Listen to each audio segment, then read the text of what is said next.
My computer is like heating up.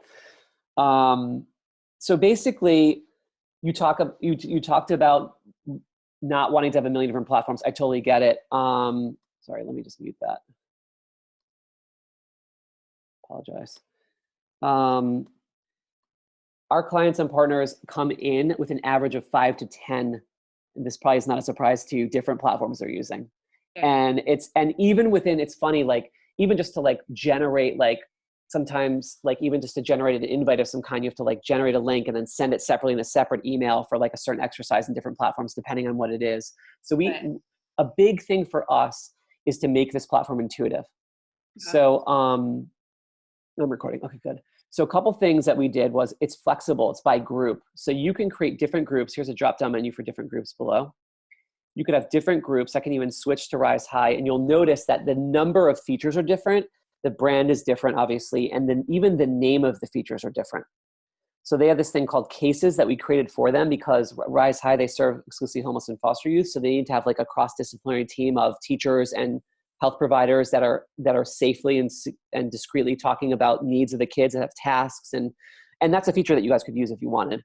But they use that quite a bit. They call, so this is a proxy. You can rename any feature, okay. Which I don't know if other platforms, most of the platforms I know about don't do that. I don't think Google does. So you can rename any feature depending on the group that you're in for any group. And so they call their courses projects. So you could call it whatever you want. And that will permeate throughout the site wherever that's shown. Just wanted to quickly jump into there. You can see all this activity here from the students, and it gets kind of darker green as this is sort of the work journal. This is all the students, and sort of this is their students, so they can kind of select students to kind of click on and make like make suggestions for activities as well. They use it sometimes if kids miss things to kind of like have them input something that they, like make a suggestion, like here's a thing that, you've done to make sure that it's in their work journal of the work they've done, but everything is automatically collated on GMC2 into that heat map, which I'll show you in a moment. But I just wanted to show you switching between groups. I don't know if you'd have different groups for different age ranges or, it depends. It's kind of like a design thing, but you can use it in any capacity that you want. You may even have an internal group where like you're doing internal training for your teams, honestly. Like it's used sometimes in that. We're doing more PD. For Rise, for instance, we're creating a new group with PD for the adults right now, for instance. So you could actually use it for that as well because we do a teacher training. So you could actually eventually have it not only as many platforms in one as you said you'd like to kind of consolidate, but you can even use it for teacher training as well. So other things that are important is as you're authoring, small little things that just the way we think, cleanliness and clean design is huge for us, ease of use and productivity. So you talk about, I'll show you like, we have built-in forms and surveys and quizzes so you don't have to go off to create a Google form or pay for a separate thing like in SurveyMonkey, right? We have baked-in emails and in-step reminders, which are like assignment reminders. So you could literally write an email in there so you don't have to go off to a separate email. We have Zoom baked in. So all these different platforms that you might have to use separately. We have a resource bank here of just resources where you could call it library resource, whatever you want, with different types of resources that you could just have for the kids or for teachers if you want to do teacher training.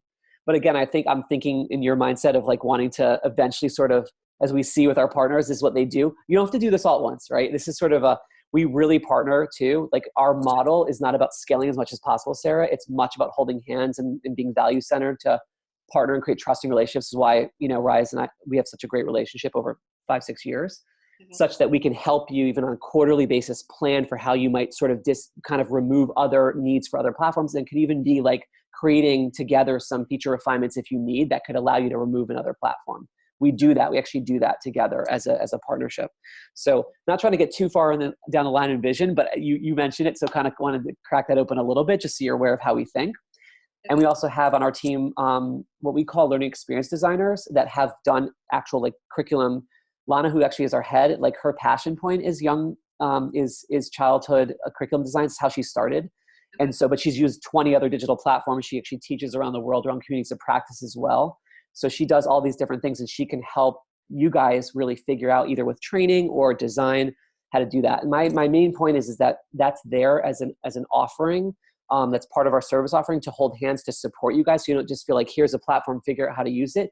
Because that's part of the burnout, Sarah. It's like you're not technologists and you shouldn't have to figure everything out on your own. So that's a big part of like what we do fundamentally. And then I can jump into more of the actual platform.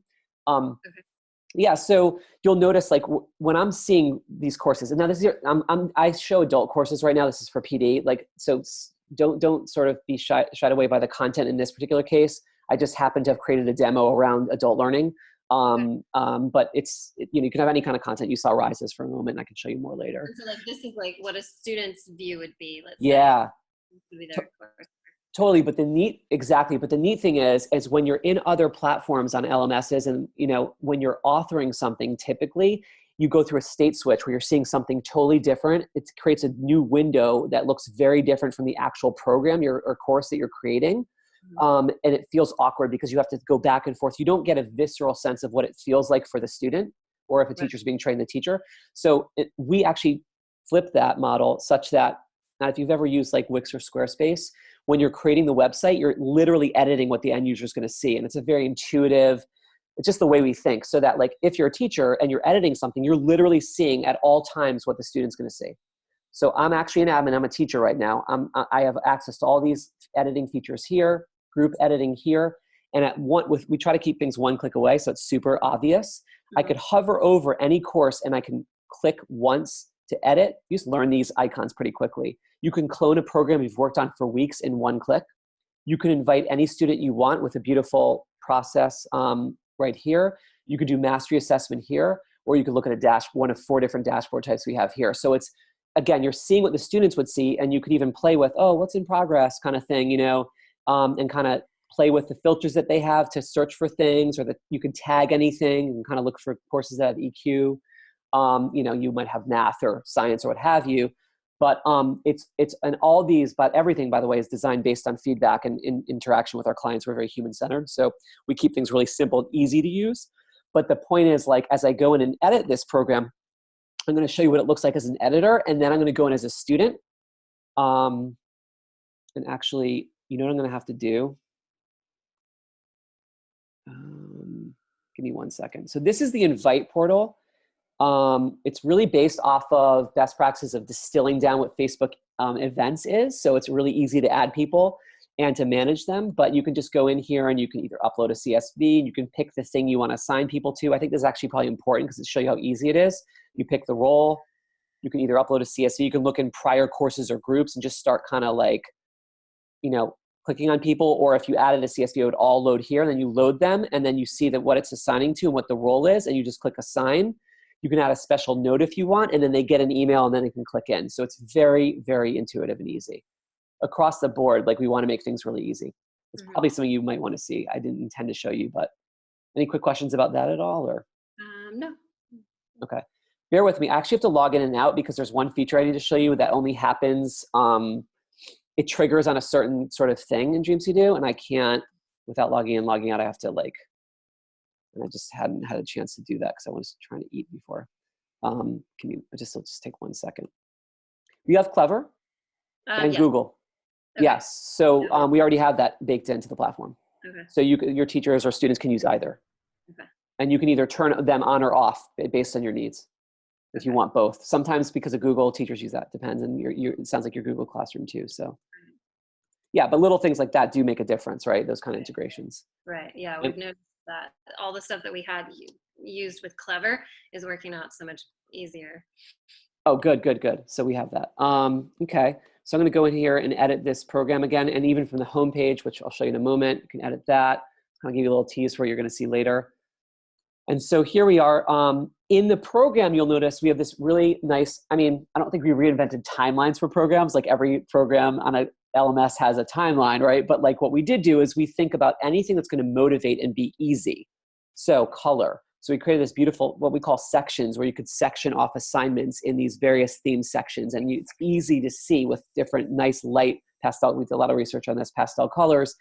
Easily identifiable in colors. You just open a new section, so you're really focused on the thing based on color and what's open, and you can just change those colors right here.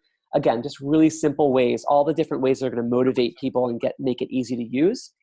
And we have all different content types and stuff, but what you'll notice is this is the same exact layout you're going to see as a student, but I can just edit it. So when I actually Okay. go in as a student now, and that seems like a small thing, but like if I'm sure you've edited programs, like it's super frustrating when you have to go back, and we heard this so much, like you're seeing it this way, Right. and you're seeing it that way. Like now you're actually editing it. Oh, this is what it's going to feel like for them. This is cool. Like, and you can then just with one click go in and actually preview the whole program as they would, starting from the like landing page right here. But you can, as you're editing, see what they're seeing.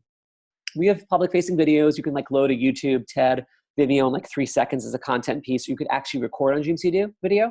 So if you want to just do like a teacher wants to do a quick riff on like, hey, this is what you guys are going to do, get them excited. They can do that at the top of the program or in any step. The step was the container for the exercises or assignments. And one other really neat thing that's a detail of Zoom that other platforms typically don't do, even on the program, when they're looking at the program, let's say parents even are looking at this, they can, both they and the students or teachers being trained can see how long any exercise is going to take. You just literally add in the time and hit save. And so what we've heard, and this was a request actually, is that when people didn't know how long things were going to take, it was sometimes didn't know when they could fit it in. It's different in school because there's a forcing agent, but I think even just knowing how long it's going to take takes away a little bit of that anxiety, like when they can have time to do their homework and assignments. It's been a huge, huge uplift. It's a very huge, obviously, an adult learning tool for teacher training, but this does work. I don't know how well it would work with younger kids. We haven't studied that as much. You'd probably be better to answer that than me. But as a whole, we've seen that it works very well. And if nothing else, if the parents are involved and they're seeing this, then they can maybe carve out time themselves. You know what I mean? So that's a big thing. I'm going to actually start this right now. And one thing I didn't mention was, I did actually, you could add or remove features anytime, Sarah. So like there's some social things I'm going to show you that maybe like you don't want that. You just want reflection and practice and the back and forth repartee between the students and the teachers. So you can remove some of the social things I'm going to show you, but I want to show you them anyway, just so you get a sense of what the power of the platform is, if that's okay. And I'll make it clear the options that you have along the way. Is that cool? Cool. We don't want people to hunt and peck for content, so we do this throughout the site. If there's a video in the beginning of a course, it's just going to pop automatically. Okay. So the teachers are embedding these videos. I'm sorry. So the teacher is finding a video on YouTube and so they're creating these courses, uploading everything. Yeah, we are not. So we can help you migrating content, designing. Our platform is intended as the best tool set. We're not a content provider. So, it's around Lana F. Shiran would say, it's much around other platforms, their focus or their brand or the way they talk about things is a lot about the content. We talk about giving agency to the schools to have the best experience with engagement. With our focus is all around the engagement and the abilities that we allow you to do to create things. At some point, what we do want to do is have schools be able to share there as we get larger, to have schools be able to share, because you could literally clone a course to another group and share it with a colleague. We're not quite there yet because we're still kind of growing that, but that is sort of where we'll get to maybe a year or two. But for now, was that kind of where you were headed with that question, or? Yeah, no, that's fine. Okay, but what I was hearing was that you guys, because like Rise, and DaVinci, they've created all as one example, they create all their curriculum. They just have the proxy. What we can do is we can kind of help you create some templates that create a framework to just add in content easily. Right. Okay. You know what I mean? That's something that we can do. We have some templates that exist. Sometimes, teachers that are being trained or students being in learning environments, they need to print something to take home if they can't have access to computers, so any exercise can actually be printed. And it can be sucked back into that specific exercise depending on the response type that you allow, which I'll show you in a moment. But that is a thing that was requested in school specifically. All these kind of little. What about teachers that are right now? They're getting into Google Classroom. Like that's kind of how they're starting to feel comfortable. So they're creating, let's say graphic organizers in Google Classroom, like in Word and stuff, and kids are entering into that. How would they embed those types of Google Classroom assignments into this platform? Yeah, so I think the thing is that what we've thought about doing and what we've been talking about doing, we don't have like we have a Google Docs integration. So you could, with a Google Doc, you can like easily add that as a piece of content and you could respond with a Google Doc. That's the way we have a Google integration right now. If you want to have interplay with Google Classroom, we could talk about us doing it. It just be our development team's time, but we could do integration with Google Classroom. We've actually talked about it, just hasn't hit our roadmap yet. But it's part of our process is if it's very important for you guys and the budget's there it would just be our time. We've done this with Rise every year. We budget, less and less each year, but we did a lot more in the beginning because it was a need. And then we had all the features they needed. So we can, and then, you're benefiting from their features and they're benefiting from your features because it's shared in the ecosystem. But it's not a model to make money, Sarah. It's just to be able to provide you with value that you want, but we don't have a direct integration with Google Classroom right now. The idea is that you can start to create more engaging curriculum, and you may only you might not use this for everything right away. You might slowly kind of migrate to this and pick certain spots where you use this, where it's going to be most effective. And we can kind of help you model that. Or we could create if you wanted to have I would argue that, creating it in DreamCDO, if you can get ahead of the curve, is going to be much more powerful because you can basically add any kind of content you want, including a Google Doc. You just can't sync exactly with Google Classroom right now. And I understand that because you're already getting them going in Google Classroom, you may have to kind of do some kind of meld or something. But we could help you think that model through. And please ask any other follow-up questions around that if you want. But here's where you have all different content types, which I'll show you in a moment. And then you can even have either a quiz or, kind of get a sense of where students are at with what they know at first, baked into any exercise or assignment. So the neat thing about that is it's not living off in some other thing. Does Google Classroom have that, by the way? Do they have forms their own forms baked into assignments? You could create it. I mean, my knowledge of Google Classroom is very minimal right now. I'm kind of learning with all of them, but from what we've been using, if it is something like that, they're just creating it in a Google form survey. So putting a link in or something? Yeah, and then the kids will fill out. So they'll type in these questions into Google Forms, and then the kids just put their answers and they submit that back. So they're doing it through Google Forms. Okay. This is actually modeled after Google Forms. We decided instead of syncing with Google Forms, in this particular case, it was the technology is a little more complex. So we made our own version. So this is like a Google Form, but you can make it into a quiz or a mastery assessment rubric, depending on what type you want to create. You could even send a form field to to funders to accept a donation if you wanted, but that's another topic. But but we made it pretty robust. But the neat thing is it's native to DreamCDO. You don't have to leave DreamCDO. So to your point earlier, Sarah, it just becomes unwieldy to have to move. Even in Google, you have to go to a separate version of their own platform to do a form outside of Google Classroom. Right. This is literally in a step in the course. And all the data is visualized in DreamCDO. If you check a box, whenever a student finishes it, you'll get a notification on DreamCDO. Again, all in one place. So the idea is so you don't have to leave. I'll show you, a couple other reasons or ways that happens. So you can complete that. This is to your earlier point about being able to create ways to take in responses and assignments that you saw at Rise you really liked is right here. So on every single step, you have a quick proxy to add in a prompt of any kind. It could be, tell us a story, do a reflection to tell us how you're feeling, share something you're working on, finish this assignment in, this amount of time. And based on the type of response you want to enable, it could be file. We have 8 different ways you can respond: text, video, audio, image, file, which is like PDF, Google Doc, and I'm done. So it's like a different world. This is where we've reimagined what education can look like online. We don't know of any other platform that does this. The most you can probably do is do a quiz. Maybe you can write some text sometimes.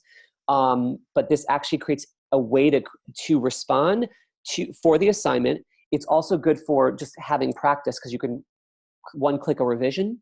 And it's really good for reflection too, which is great for learning. And obviously it's used differently for adults in our adult cases and teacher training that is for students, but it can be used either for just you and the teacher, which is more of a private thing, and you choose that here, or in a group. This happens to be defaulted for group, but you could default it to private. And if you guys turned off the social, it wouldn't even be seen by other students. So it depends on what you, if you want to create a peer environment down the road and you don't want to start with that, we have a way to toggle that off, where when I show you when this is done, what that looks like, they wouldn't even see a stream of activity. Only the teacher and the student would see their their respective work. But what I can do here is you tell me I can pick one of these I could do video recording or text response to the assignment. And you probably only pick one or two to give agency for choice, but like not to be too complex. So let's say you wanted to give people the opportunity to either, draw something and take a picture of it. Then they could just upload that on mobile too, because we have a mobile app into Dream CD. And it would file would be them uploading something. Well, it would be actually, you'd have a more granular choice. It'd actually be image. Okay.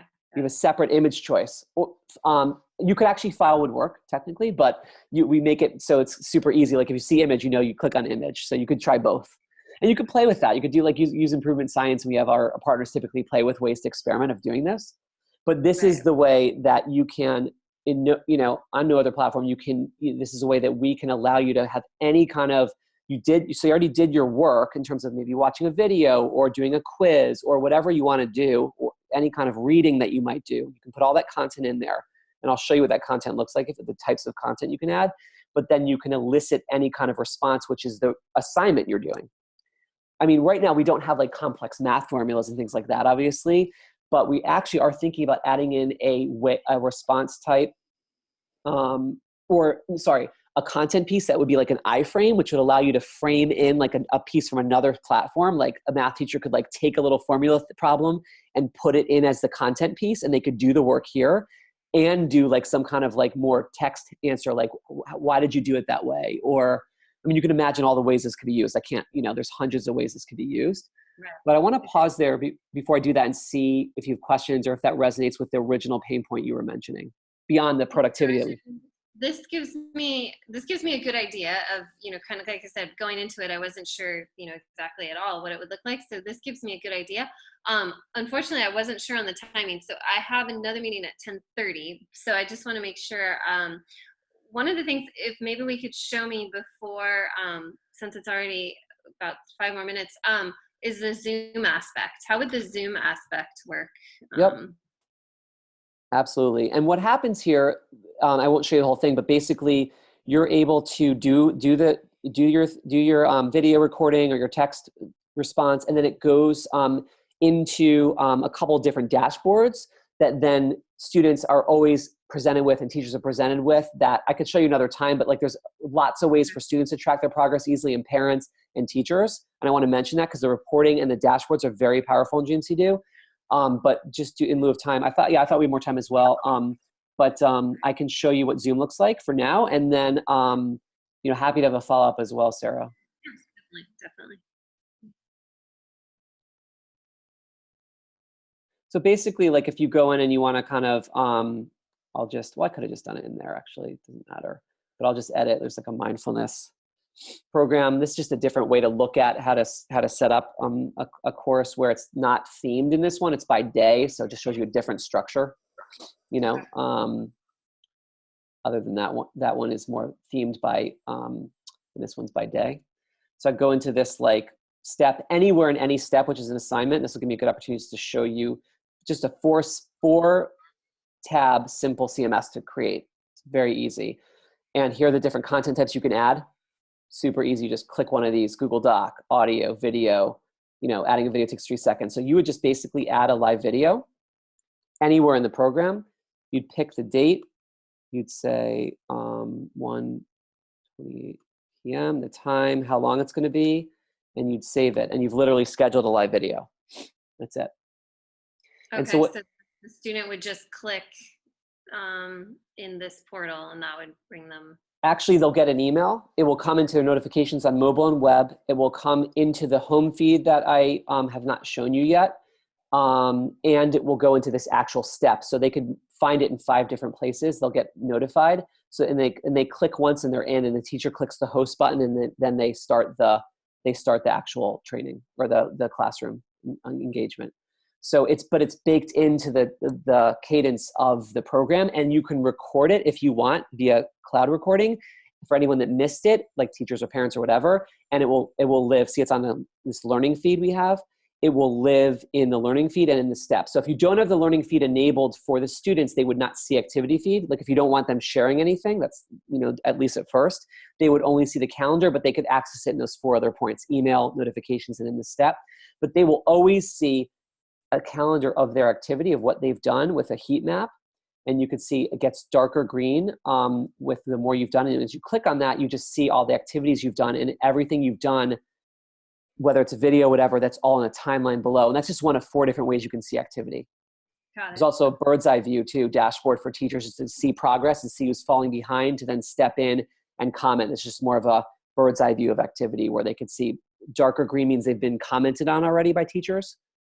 And you can open up and see those responses there, and you can click once to request a revision. I mean, I'm getting through a very small amount of like what this offers, but did that give you a bit of a sense of how we think differently enough? Definitely. Yeah. It gave me a start. Exactly. It gave me an idea of the platform and, what it, because like I said, coming into it, I wasn't exactly sure. So this gave me a good overview idea. So definitely, I think it will be good too that I can then share just sort of the big idea with my team, and then that way, if we need to go into more like specifics and details, I can reach out to you to schedule a follow-up one. But it gave me that overview that I needed to just comprehend. Okay, what is this?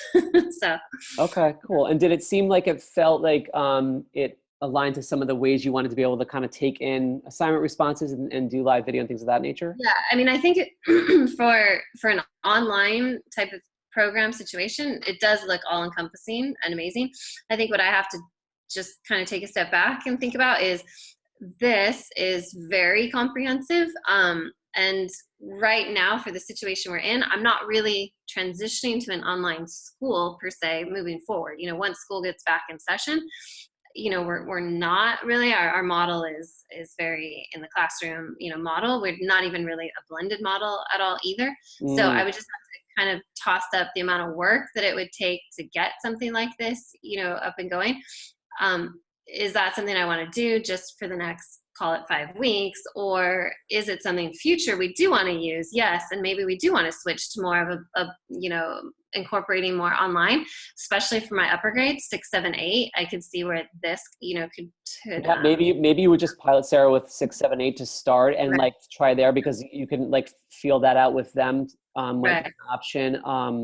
And I think the other question right now we're hearing is like, we don't know how long this is going to last too. Like if it's 5 weeks, or is it going to go longer? And so if you're putting all that energy into Google Classroom, would you want to have a more dynamic experience where you can kind of like do something in a way that's more engaging? And that's the conversations we have. I mean, trust me, I get the things you're dealing with. And I think we could do, if you want to, as I said, some kind of integration, but I get it. I was just curious, where sort of where you were thinking about that. But yeah, I think those are some of the big decisions that you'll have to consider with the team for sure.